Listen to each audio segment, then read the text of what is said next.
signal now for when I'm needed. But when that light hits the sky, it's not just a call. It's a warning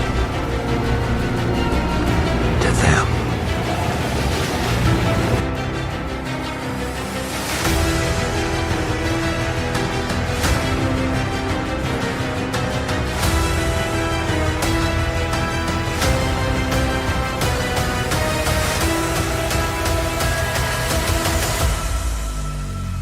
Yes, sir. Welcome to Beyond the Bat Signal. I'm your host, Dominic Yanika. Join me as we dive into the depths of Batman's lore, dissecting the Rogues Gallery, and uncovering the stories of our iconic vigilante known as the Dark Knight. Now, we're going to get into a little bit of a, darker discussion. And it is something that is, I find, so compelling, and it's a character just like how Gotham City is a character. I feel like this is its own little character within the Batman mythos, and I don't even think I can cover the entire history, especially not in one episode, but I'm talking about none other than Arkham Asylum. And there's something about Arkham Asylum, not the game. I love the game, but however, that's kind of part of it. But yes, the asylum itself that I feel so drawn to and want to learn more about. Like watching videos, listening, reading about it. Kind of random. So I'm from Toronto, Ontario, Canada. And when taking in university, there was a couple of courses where it was studying architecture and then even diving into the history of certain things. One of them was actually called an asylum. I got to find out the exact name, but if you're from Toronto, then you know exactly the street I'm about to mention. It's in the heart of downtown Toronto, but it's on Queen Street. And what they would call it, you know what's driving me nuts? Let me do a quick search. And as I say, mumbo jumbo while looking. Here it is. It was called the Provincial Lunatic Asylum, and it then was renamed the Asylum for the Insane in 1871. So this is a hospital for the insane. That was what it was renamed in 1905, and simply Ontario Hospital, Toronto in 1919. Listen. And it's almost like, well, what falls under that category? I'm not going to necessarily focus on Toronto itself. I want to focus on Gotham City and Arkham and what makes it so unique and why I guess it's very different from anything else that we see in comics. Like, you know, not to bring up the Snyderverse, but like there was one movie that I would have loved to have seen, and it was something that Ben Affleck was writing, and he was going to be entering the Arkham Asylum and to take on Deathstroke. And it seemed like he was just going to go. It was going to go through different levels, but the setting was going to take place in Arkham, and I can only imagine through comics and video games as to how incredible this movie would have looked. And, you know, and what could have been, especially for a film that would have taken place in an asylum. And just like, you know, I feel like the setting itself would have completely been a character and a big character in that movie. But yeah, so today's topic is the madness around Arkham Asylum. And what is it that, I guess there's history behind it, but it's not only just history, but like there's lore. So here I am doing a lot of reading, a lot of video watching, and I want to share this information because I feel like, heck, if I have interest in it, then maybe one of you might have interest in it, and maybe you might find this entertaining. Listen, I don't know. I hope you do. If not, give me some feedback. But before we get into today's episode, if you could please leave a 5-star review and write something. It's on Apple Podcasts by all means, or on Spotify where I know a lot of you do listen. Even if you want, follow along on X/Twitter at Beyond Bat Signal, and shoot me an email if you have any questions. beyondthebatsignal@gmail.com. I have there's actually going to be like quite a few things coming up that I am really excited about, especially the next episode. And speaking of episodes, there's not going to be a review on Batman The Last Halloween because that issue number 5, does not come out until I think it's February 26th. So I'm definitely looking forward to it. The wait is killing me. But listen, things that are good are worth waiting for. Oh yeah, we're going there. Real cheesy. Now, with that being said, let's get into the history behind how the name of Arkham Asylum kind of just came to be.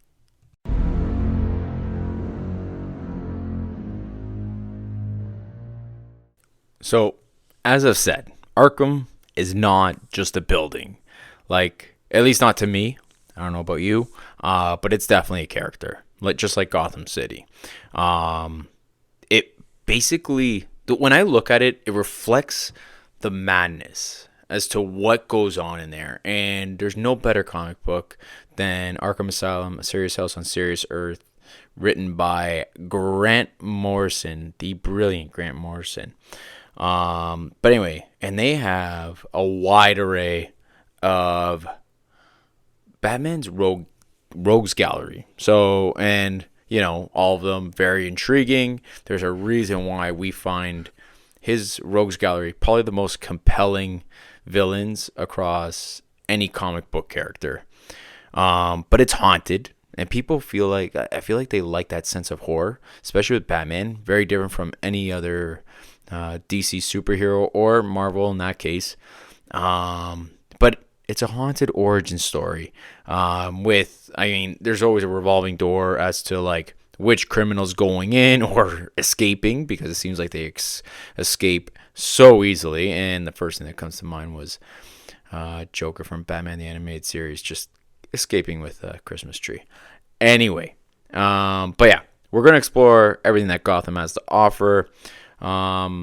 And yeah, so I guess we'll start from the beginning. So the history behind it. So Arkham Asylum, officially known as Elizabeth Arkham Asylum for the Criminally Insane, was first introduced in comic Batman number 258. However, it wasn't called Arkham Asylum. It was called Arkham Hospital. And sorry, I should reiterate. Batman number 258, released in 1974, created by Dennis O'Neil, and quickly became a staple in Batman's world, as we can clearly see. I mean, there's a game based on it, and its roots run way deeper, in my opinion, than in the comics itself. I feel like a lot of people know exactly what Arkham Asylum is. It's in Batman's lore, and it's just become such an integral part as to what Batman is all about. And and I don't mean exactly what he's all about, but like, you know, I guess you have Batman, you want Alfred, you want Arkham Asylum as part of his universe, right? Like, even just watching the Penguin and seeing what was going on, I guess, with Sophia Falcone, and just watching her navigate herself through Arkham Asylum just intrigued me, right? And the inmates there. Now, where did this idea come from? So, H.P. Lovecraft, actually. It's called Danvers State Hospital, previously known as Danvers Lunatic Asylum, and it was actually the real world inspiration for Arkham. So if you Google search Danvers State Hospital, people used to say that it would actually kind of look like Arkham Asylum, and I'm Googling it right now, and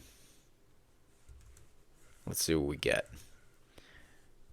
I look at this and I'm like, yeah, like, especially there's one under National Park Service. So if you want to pause, do a quick Google search, you look at Danvers State Hospital. This looks to me just like the video game, but to each their own.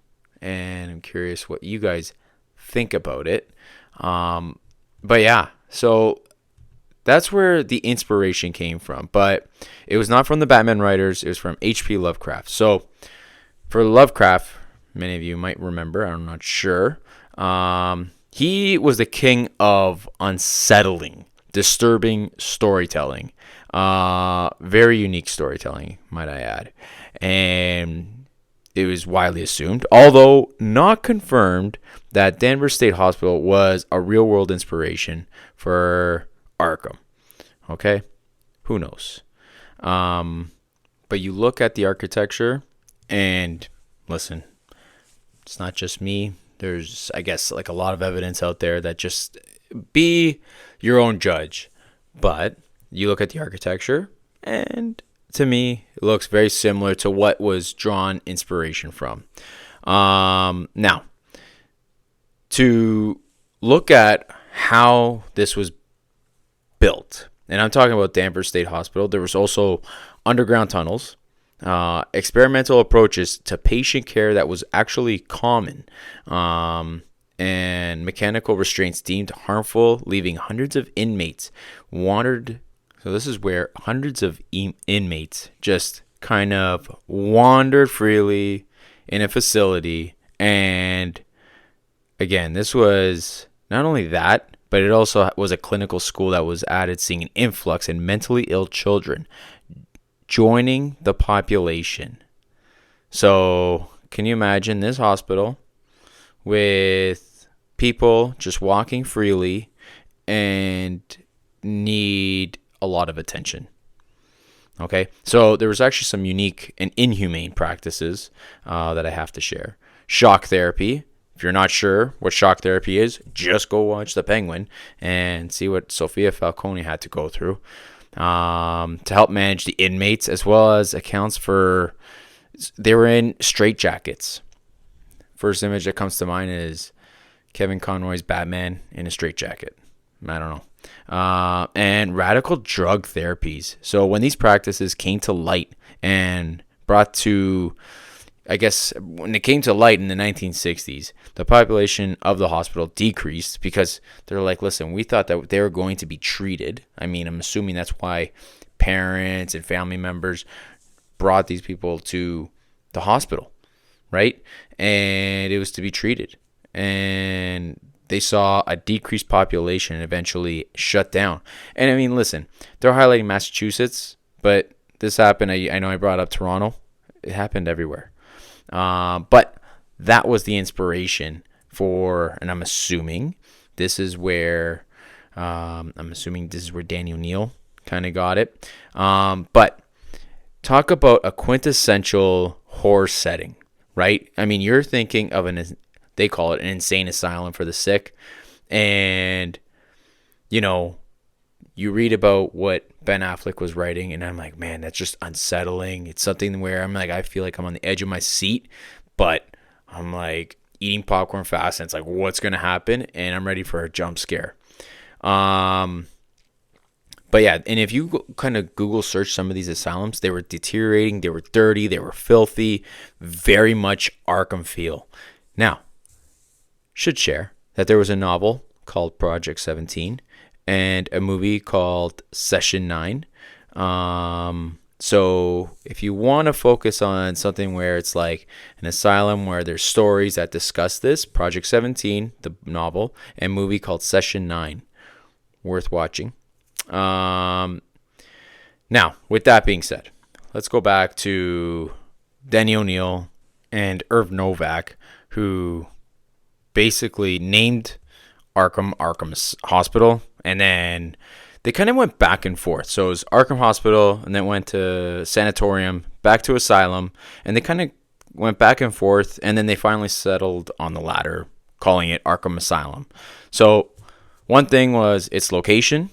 has been inconsistent within the Batman mythos, being described as being deep into the Gotham suburbs, and then on the outskirts of the city of Gotham, and on the peninsula, and outside of Gotham City, and then it's just being isolated on a small island accessed by a road bridge, which I kind of like personally. But now, within the lore, there's inconsistencies, obviously, but I'm not sure if that can be accredited to how many times Arkham Asylum has been destroyed, blown up, and then rebuilt over the decades. So I don't know. But let's get into one of the main origins of Arkham Asylum, and I'm talking about how, I guess, you kind of look back at the history and it's like, well, who created it? And I'm not talking about Dennis O'Neil who wrote it. I'm talking about like the character within the Batman mythos that created it. And I'm talking about Amadeus Arkham. So he is a man whose own tragedy and descent into madness, and you can really get a good grasp of that in Arkham Asylum, Serious House on Serious Earth. So his own tragedy and descent into madness is basically what kind of helped shape this institution after the brutal murders of his wife and daughter. Amadeus vowed to create a place to treat Gotham's mentally ill criminals. Ironically, he later became one of the inmates, which is very ironic. But it was also named after Elizabeth Arkham Asylum. So it was his mom who was mentally ill, and eventually she was unwell and eventually euthanized. So although in the comic it made it appear that she committed suicide, but it wasn't the case. Now, with that said, in the hospital, his family was actually murdered by a serial killer named Mad Dog. So Mad Dog was incarcerated at the asylum, and then Arkham, and I'm talking about Amadeus Arkham, treated him personally until months later, where Mad Dog would actually Mad Dog was actually accidentally, and I'm using air quotes here, electrocuted during a routine electric shock therapy. So Arkham then would descend into this madness. I should mention, though, Martin Mad Dog Hawkins. So he was the one who murdered Amadeus Arkham's wife and daughter. Obviously, he was a deranged criminal, and he became one of Arkham Asylum's patients. Now, this tragedy also shattered Amadeus's mind, where he continued to run the asylum, but then became obsessed with Mad Dog Hawkins, viewing him as a manifestation of the darkness that his mother was the one who feared. And Amadeus eventually murdered Hawkins, luring him into a padded cell, and then just basically said, listen, you're going to starve to death, and just left him there. Because Amadeus was believing that it was necessary. It was a necessary act to purge evil. And then, as Amadeus's mental state actually deteriorated, he began to hear voices and claimed that the asylum was the one who it itself was speaking to him, urging him to cleanse the building of its darkness. So Amadeus became paranoid. There was delusions, and he grew. His delusions grew until he was basically confined into the asylum as a patient himself, completing the very tragic transformation of his life. Right, and it is a sad story, but it's a story that kind of mirrors what Arkham Asylum kind of is. It's exploring what trauma is, and there's a lot of mental illness, and there's blurred lines between the victims, right, and what their backstory is and how it led them to it. So his actions, obviously, and his descent into madness reflected, I guess, the nature of the insanity within Arkham Asylum, which remains a physical and symbolic monument to Amadeus' broken psyche and many other inmates as well. So when I hear all this and I'm reading through how, you know, people who have gone quote unquote insane or in my opinion, ill, um, and you just hear the madness in how I interpret Arkham Asylum. The biggest influence for me would be the video games. And it's almost just like, for me, it's like going into hell. But the visual and the atmosphere. So visually, Arkham has always been depicted as decaying. It's very gothic. It's almost like it just feels like it hasn't been cleaned in, I don't know, 20 years. It feels like the light fixtures are just off, and it's just, I don't know, fluorescent lighting, and it's blinking. That's just what I get.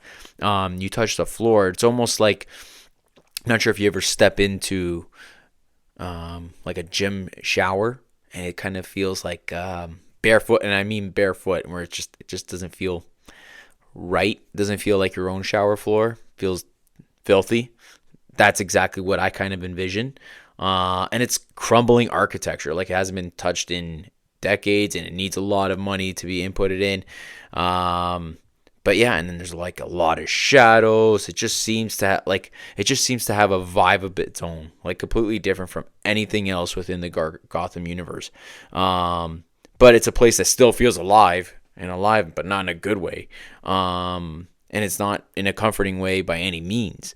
So, I look at Arkham within the Nolanverse, and I love what Chris Nolan did. And please don't take this as a knock, but one of the, I guess, what I'm about to do is just be, I guess I am being critical, but I didn't get that vibe that Arkham Asylum, I just didn't get that vibe of what Arkham actually was. Like, I looked at, especially in Batman Begins, like I saw Arkham, but it felt too clean and posh.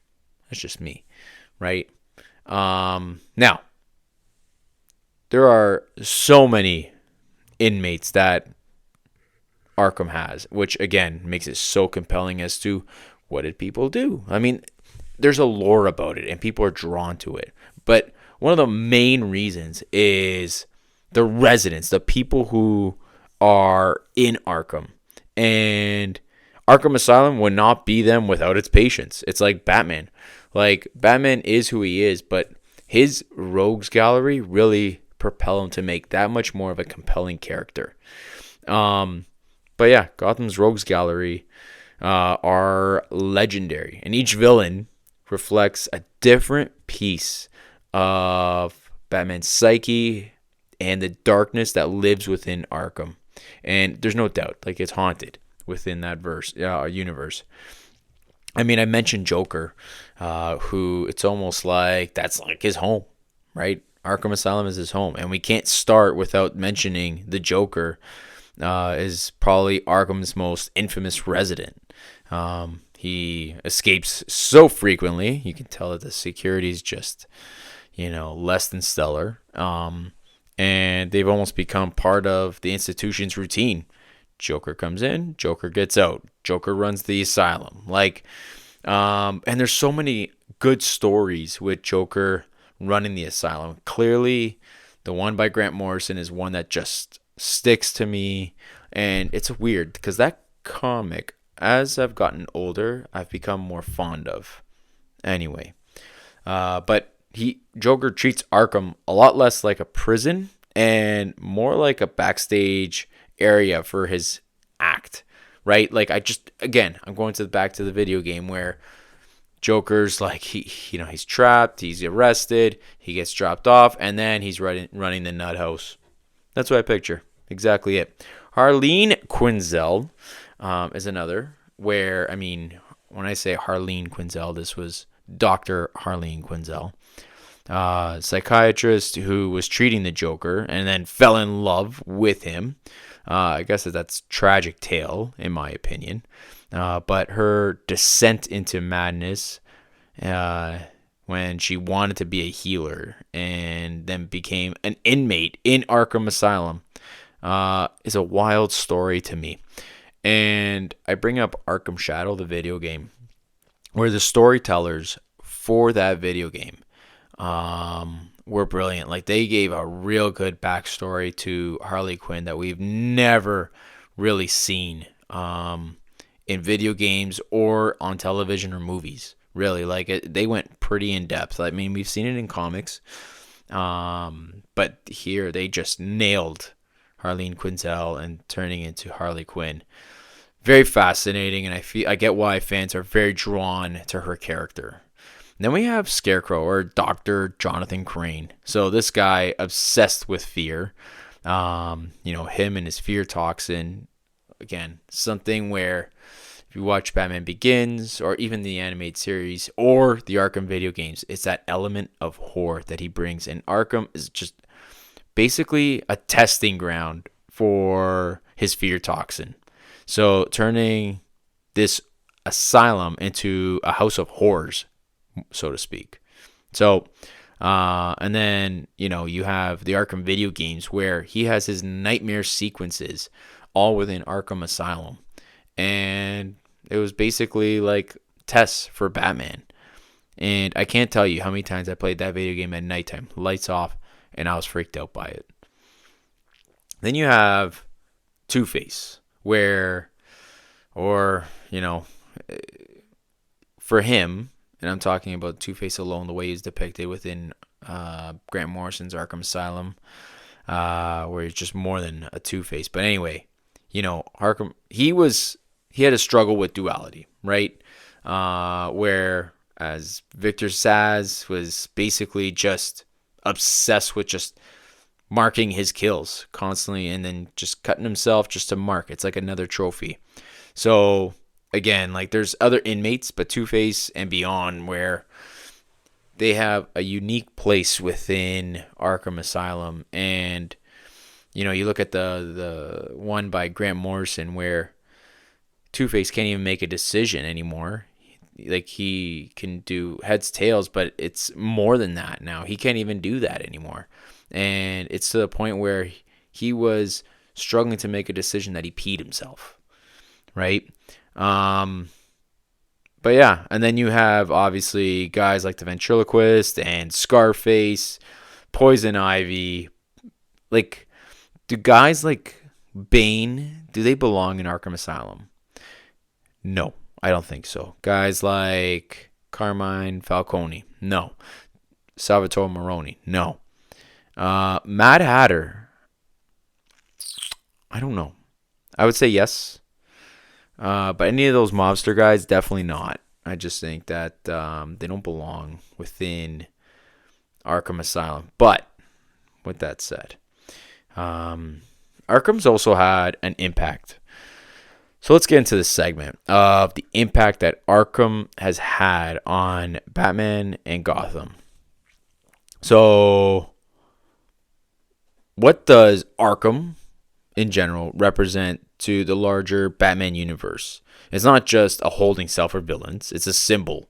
I keep hearing Bruce Wayne's voice. It's a symbol. But it's a symbol for basically Gotham's failure, is it not? Right? Like, you look at all these inmates and how they're treated. And is it not just a reflection as to how Gotham City itself is treating the people that need extra attention and they're not, right? And then there's this challenge to Batman where he's got to go out and catch him again, and then they go back into the asylum where they're not going to be treated, right? It's the insane that's running the nut house, but it's a vicious cycle, especially for Batman, where Arkham's like a revolving door. One bad guy comes in, another bad guy goes out. Villains escape, they leave, they come back in, and it's just they commit crimes. Like they're ill. And obviously for Batman, it's him. He's got a job on a nightly basis. And, here is an asylum that's dirty. People don't want to obviously work there. And it's very corrupt. So is Batman going to ever be able to stop the madness? Like, we put people in jail to keep the streets clean. And here's the asylum where people are just able to kind of do what they want.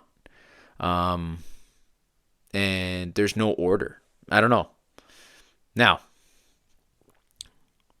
psychologically, Arkham kind of forces Batman to confront his own psyche in a way. I mean, that there's a lot that's going on within Bruce Wayne's mind, but especially in stories like Arkham Asylum, Serious House on Serious Earth, where we see how thin the line is between Batman and the criminals he fights. Like, going, and I think Grant Morrison has since said, like, that's just a dream sequence that Batman had. But, like, him, and I mean him by Batman, going in, did that change him? Or, like, because I feel like he was never the same, like, in the sense of, like, that Batman in that story, he walked out and it was like a horror story for him, but he was brave and was just telling Jim Gordon, like, no, I'm going to go in and I'm going to make sure, take him out, take Joker out, obviously alive, but he wasn't sure that Batman was going to come out alive, right? Now, does this change Batman, or does Batman kind of change Arkham, right? Like, and then there's always that argument, like, did Batman create the villains he faces? Like, I personally don't think so, but I don't know. It's kind of an interesting question, right? Like a psychological reflection onto, like, Batman and his own psyche and how he has to confront it, with very different forms, basically addressing psychotics, right? Someone like Joker, who's a psychopath, and then someone like Dr. Jonathan Crane, or another person like Doctor Strange, who is instrumental in being a driving force to these villains, right? And it's like, well, what does go on here? Like, what process are you running? And obviously it's not healthy, and I don't know. But with that said, I mean, let's move on to the next part where, I mean, the feeling within Arkham Asylum feels very, like, gothic and horrorish, but also has like a nice crime noir that, again, the setting, it's not going to be prim and proper. It's not going to be posh, but yet I love it like that. I like it very grim, right? That's how Arkham Asylum should be, right? It kind of blends that grittiness, the realism, and it has where it takes place in the psychological horror, and then it creates something, one of Batman's most compelling stories. Like, there's quite a few. Batman, The Last Arkham, and then actually there's another one that I was just looking up that I want to read. It's called Arkham Asylum Living Hell. So, just a side note, I'll just read this out loud. Arkham Asylum Living Hell examines a dark underbelly of Gotham's notorious House of Madness. Wearing white, one of Gotham's most successful financiers thought it could be his jail rat by pleading insanity. But now he's finding out why you don't cop an insanity plea in Gotham. Expect appearances by Batman, the Joker, Two-Face, Poison Ivy, yada, yada, yada. Now, again, you look at something like this and I'm like, man, this is a story that just I'm compelled to read. So right now I'm reading Gotham City Year 1. And I think next I'm going to take that read on, and, it should be fun. Got to be doing the work, as Peter R. Vera says. So it's very clear that Arkham Asylum is so popular amongst all of us Batman fans, right? So, I mean, but what is it? I mean, it's the look. There is also, I guess, another thing is when people are in a mental institution, I think it's something that's very vague to us. We don't know a lot about, but it intrigues us.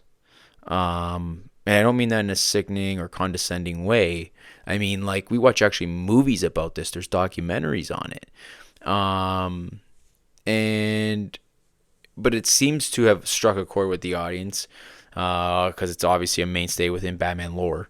But it wasn't until the 1980s where, like, these Arkham stories were started to get fleshed out. And I know Grant Morrison went did a deep dive. And then you look at the Arkham Asylum video game where they have the tapes of Amadeus Arkham, I think Jeremiah Arkham, I'm not sure. And they go deep, and it's like we don't see these characters, but we hear the tapes. And that's one thing I'd love to do, is just go on YouTube and just listen and have someone break down each tape for me. I'm sure you guys know what I'm talking about if you've played the game. Very interesting in itself. Like, you could spend a good hour just listening to some of these tapes and the inmate discussions. It's brilliant. But it's definitely become a perfect setting for those stories. Like, and it adds a lot of intrigue, murder. There's a lot of insanity and supernatural stuff that I think fans enjoy. Through a narrative perspective, I mean, like, the setting has clearly worked, especially for writers.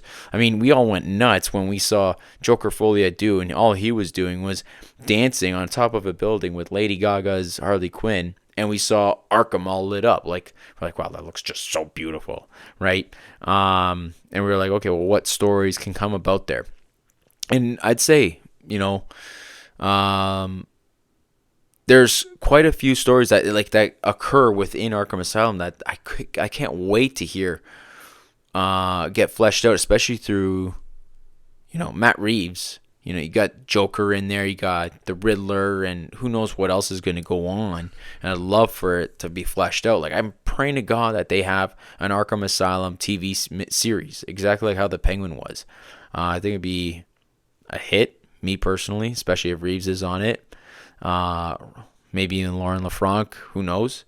But it does, like, with Arkham Asylum and its stories, like, you give people, like, writers to kind of flesh out certain stories that take place in Arkham Asylum. It kind of fills in those gaps for the villains that Batman kind of rounds up and then dumps them into Arkham Asylum. It gives them a place where, like, you can have Joker, Two-Face, and Riddler interact and see how, you throw them in a room and see what happens.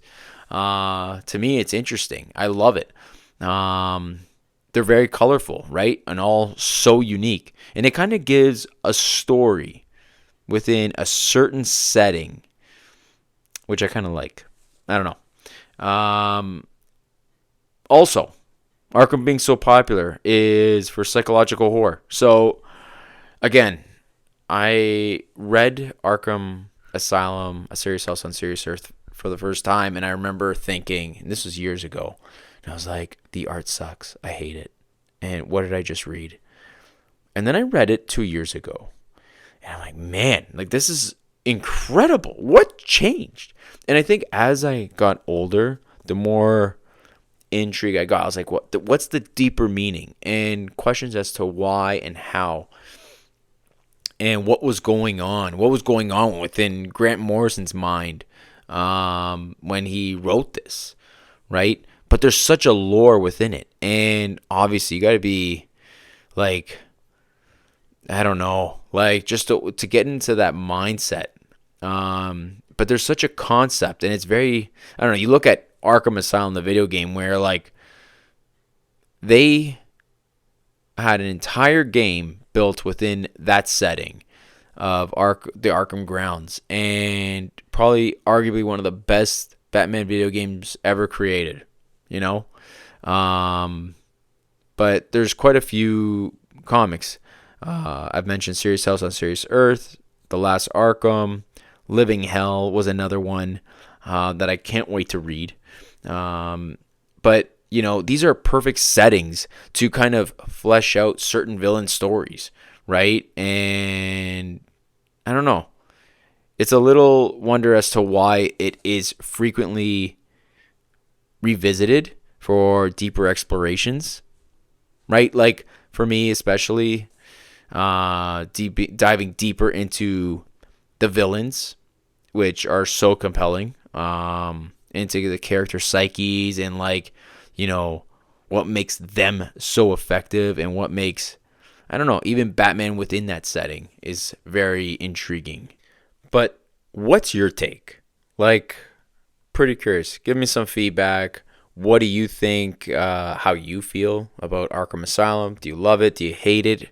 Is it necessary? Is it a character within Batman's lore and mythos that you feel like going forward it's an absolute must-have for any movie, any TV show? I don't know. There's something about it that I just love, and I'm like, man, like, could they create movies where they have an asylum and see what goes on in there? Like Shutter Island was such a good movie. Anyway, I think that we're gonna just wind down. I think that's it. So feel free to follow along on X/Twitter at Beyond Bat Signal. Shoot me an email, beyondthebatsignal@gmail.com. Got a couple of fun episodes coming up. And I want to share news, but I can't. But I will in the coming episodes. So follow along and rate and review the show. Helps spread the word and helps. It really does go a long way for the show. To leave a rating and just drop say a few words. But with that being said, my name's Dominic. This is Beyond the Bat Signal, and we're signing off.